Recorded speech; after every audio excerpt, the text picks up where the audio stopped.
Selamat datang di Geografi Channel. Kali ini kita akan bahas mengenai pengolahan dan analisis data kependudukan. Data-data kependudukan tidak langsung dapat ditafsirkan, akan tetapi harus diolah melalui perhitungan dengan rumus tertentu yang kemudian dianalisis untuk diambil sebuah kesimpulan tentang gejala demografi yang terjadi.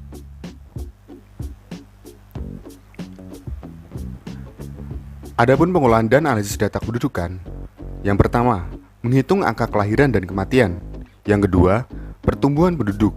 Yang ketiga, proyeksi penduduk. Yang keempat, kepadatan penduduk.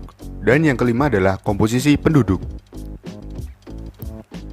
Kita bahas yang pertama, mengenai angka kematian dan kelahiran. Pada perhitungan angka kelahiran, ada beberapa rumus. Yang pertama adalah angka kelahiran kasar, kemudian angka kelahiran umum, dan angka kelahiran menurut umur. Pada angka kematian, kita dapat menghitung angka kematian kasar dan angka kematian menurut umur. Angka kelahiran kasar. Angka kelahiran kasar adalah menunjukkan jumlah kelahiran per 1000 penduduk dalam suatu periode tertentu, biasanya dalam waktu 1 tahun. Rumusnya adalah CBR sama dengan B per P kali K, konstanta, yang mana B adalah jumlah kelahiran pada tahun tertentu, dan P adalah jumlah penduduk pada pertengahan tahun.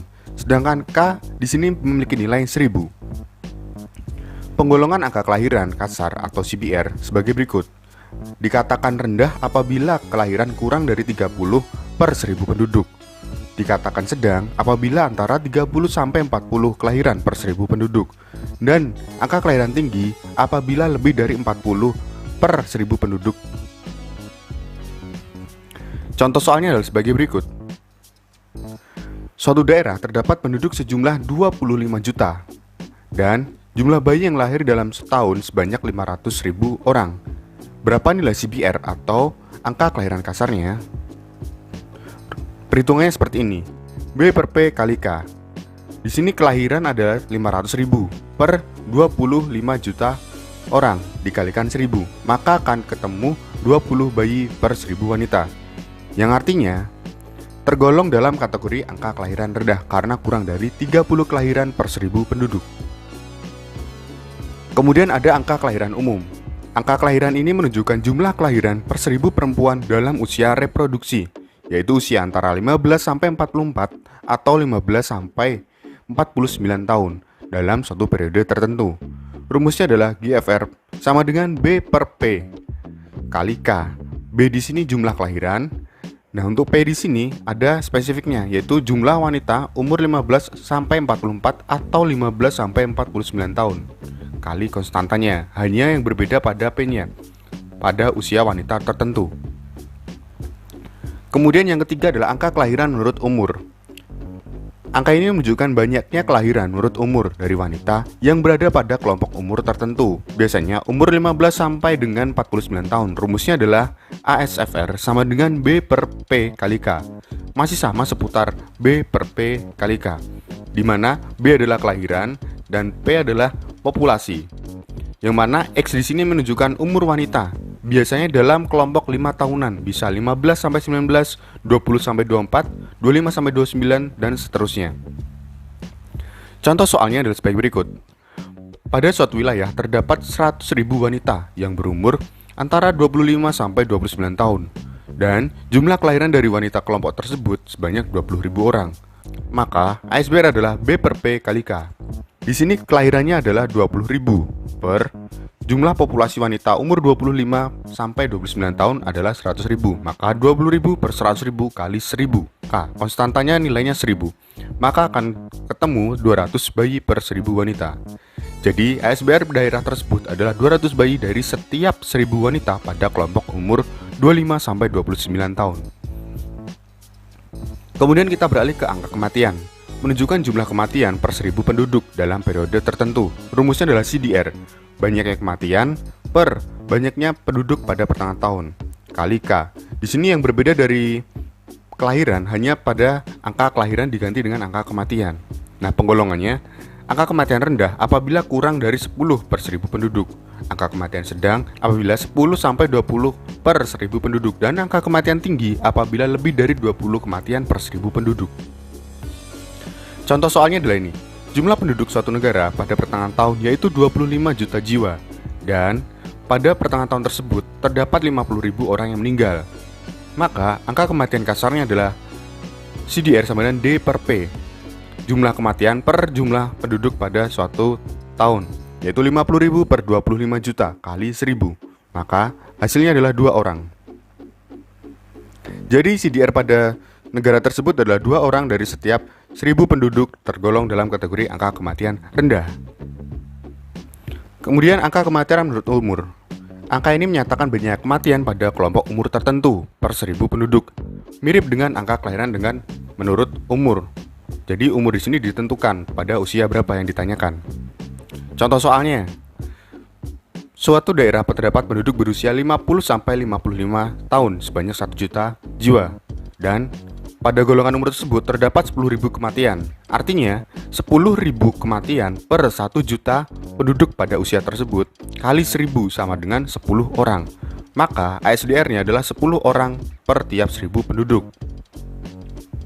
Kemudian kita beralih ke pengolahan data kependudukan lainnya, yaitu pertumbuhan penduduk. Di sini ada 2, pertumbuhan penduduk alami dan pertumbuhan penduduk total.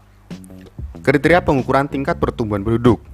Pertumbuhan penduduk dikatakan rendah apabila kurang dari 1%, dan dikatakan sedang ketika 1-2% pertumbuhan penduduk. Dikatakan tinggi jika lebih dari 2%. Yang pertama adalah pertumbuhan penduduk alami, yaitu dipengaruhi oleh faktor kelahiran dan kematian.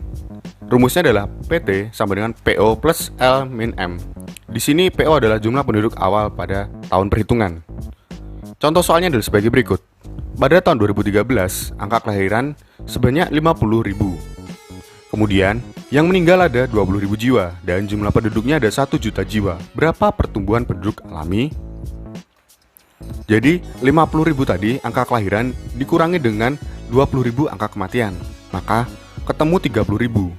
Dan 30.000 tadi ditambahkan dengan jumlah penduduk yang ada, maka akan ditemukan 1.030.000, yaitu adalah pertumbuhan penduduk alami total akhirnya. Kemudian pertumbuhan penduduk total. Bedanya dengan alami adalah sudah ditambahkan dengan imigrasi dan emigrasi. Berikut adalah contoh soalnya. Jumlah kelahirannya ada 50.000, jumlah kematiannya ada 20.000, dan jumlah penduduk yang imigrasi atau masuk ke negara ada 15.000, dan yang melakukan emigrasi atau keluar negara sebanyak 7.000. Dan jumlah penduduknya adalah 1 juta jiwa. Maka pertumbuhan penduduk totalnya adalah sesuai perhitungan berikut. Selanjutnya kita masuk ke perhitungan proyeksi penduduk. Proyeksi penduduk adalah perkiraan jumlah penduduk di masa yang akan datang. Jadi kita bisa memprediksi berapa kira-kira jumlah penduduk pada tahun yang akan datang. Yang pertama ada rumus proyeksi penduduk dan proyeksi penduduk 2 kali lipat. Yang pertama, proyeksi penduduk. Ini rumusnya. PO di sini adalah jumlah penduduk awal kali 1 plus R. R di sini adalah persentase tingkat pertumbuhan penduduk. Pangkat N. N di sini adalah jangka waktu. Misalnya di tahun 2021. Kemudian kita ingin tahu di tahun 2030 berapa jumlah penduduknya. Berarti N di sini jangka waktunya adalah 2030 min 2021, artinya 9 tahun ke depan. Maka nilai N adalah 9 tahun. Berikut contoh soalnya. Pada tahun 2001, jumlah penduduk Indonesia tercatat 205 juta jiwa. Tingkat pertumbuhan penduduk adalah 1,5%. Berapakah proyeksi penduduk Indonesia untuk tahun 2016? Maka yang pertama adalah rumusnya adalah PO kali 1 plus R pangkat N. PO penduduk awal tahun adalah 205 juta jiwa. Dalam kurung 1 plus angka pertumbuhan penduduknya 1,5%. Pangkat 15. Kenapa 15 N-nya? Karena dari tahun 2001 sampai 2015 selisihnya adalah 15 tahun. Oleh karenanya N adalah 15. Di sini ada 1,5% yang saya beri warna biru. Artinya bukan dalam bentuk persen dimasukkannya, tapi dalam bentuk desimal. Jadi dirubah sebagai berikut ini. Jadi bukan 1,5%, akan tetapi tambah 0,015 dalam bentuk desimal. Setelah itu kita melakukan perhitungan, yang mana yang di dalam kurung kita hitung terlebih dahulu. Akan ketemu 1,015 dan dipangkatkan dengan 15.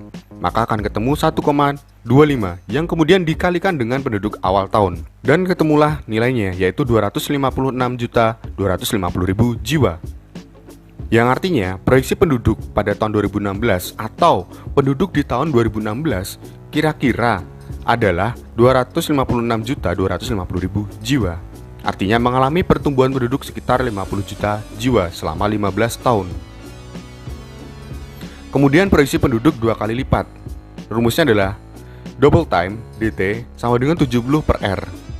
R di sini adalah angka pertumbuhan penduduk. Rumus ini digunakan ketika kita ingin mengetahui suatu negara atau suatu wilayah memiliki penduduk 2 kali lipat pada tahun berapa.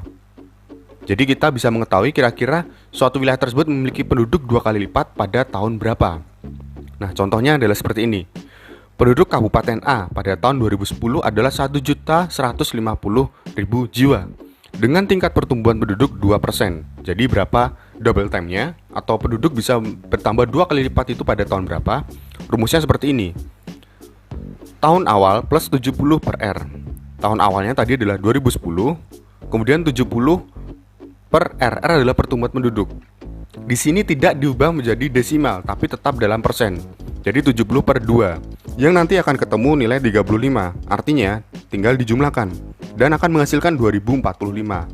Maka, jumlah penduduk Kabupaten A berjumlah 2 kali lipat dari tahun 2010 akan terjadi pada tahun 2045. Selanjutnya adalah perhitungan kepadatan penduduk. Kepadatan penduduk kita bisa menghitung berdasarkan 3, aritmatik, fisiologis, dan agraris. Yang pertama adalah aritmatik. Kepadatan penduduk aritmatik atau kasar adalah perbandingan antara jumlah penduduk dengan luas wilayah. Rumusnya, jumlah penduduk per luas wilayah. Jumlah penduduk per luas wilayah. Kemudian kepadatan penduduk fisiologis. Kepadatan penduduk fisiologis adalah perbandingan antara jumlah penduduk dengan luas lahan pertanian. Berbeda dengan aritmatik, fisiologis membandingannya dengan luas lahan pertanian. Maka rumusnya adalah jumlah penduduk per luas lahan pertanian. Dan yang terakhir adalah kepadatan penduduk agraris. Yaitu kepadatan penduduk agraris adalah perbandingan antara jumlah penduduk petani dengan luas lahan pertanian. Yang mana rumusnya adalah jumlah penduduk petani per luas lahan pertanian. Kemudian kita masuk ke komposisi penduduk. Komposisi penduduk adalah pengelompokan penduduk berdasarkan kriteria tertentu atau karakteristik yang sama. Di sini akan ditemukan 2 rumus, yaitu rasio ketergantungan atau dependensi rasio dan seks rasio. Mari kita bahas lebih lanjut. Yang pertama adalah rasio ketergantungan atau dependensi rasio. Pengertiannya adalah perbandingan jumlah penduduk non-produktif dan produktif. Rasio ketergantungan menunjukkan kondisi ekonomi suatu negara, tergolong negara maju atau negara berkembang. Semakin kecil angka ketergantungan, maka negara tersebut akan semakin baik. Rumusnya, jumlah penduduk usia non-produktif dibagi jumlah penduduk usia produktif kali 100. Di sini usia penduduk non-produktif adalah usia 0 sampai 14 tahun dan lebih dari 65 tahun. Sedangkan usia produktif adalah usia 15 sampai 64 tahun. Berikut contoh soalnya. Pada suatu daerah ada penduduk yang berumur kurang dari 15 tahun sebesar 40.560 jiwa dan yang berumur 15 sampai 64 tahun sebesar 53.370 jiwa dan berumur 65 tahun ke atas sebesar 2.390 jiwa. Berapa beban ketergantungannya atau dependensi rasionya? Berikut perhitungannya. Jadi kita jumlahkan dulu penduduk yang non-produktif, yaitu 40.560 dijumlahkan dengan 2.390. Baru kita bagi 53.370 dan dikalikan 100, maka akan ketemu nilai 80,47. Yang artinya dependensi rasio sebesar 80. Karena di sini harus dibulatkan. Jadi kita bulatkan menjadi 80, berarti dependensi rasio sebesar 80. Berarti di Kecamatan Sukamakmur setiap 100 penduduk kelompok produktif harus menanggung 80 penduduk usia yang tidak produktif. Kemudian ada seks rasio. Komposisi ini digunakan untuk mengetahui seks rasio atau nisbah jenis kelamin. Artinya perbandingan jumlah penduduk laki-laki dengan jumlah penduduk perempuan. Rumusnya adalah jumlah penduduk laki-laki per jumlah penduduk perempuan kali 100.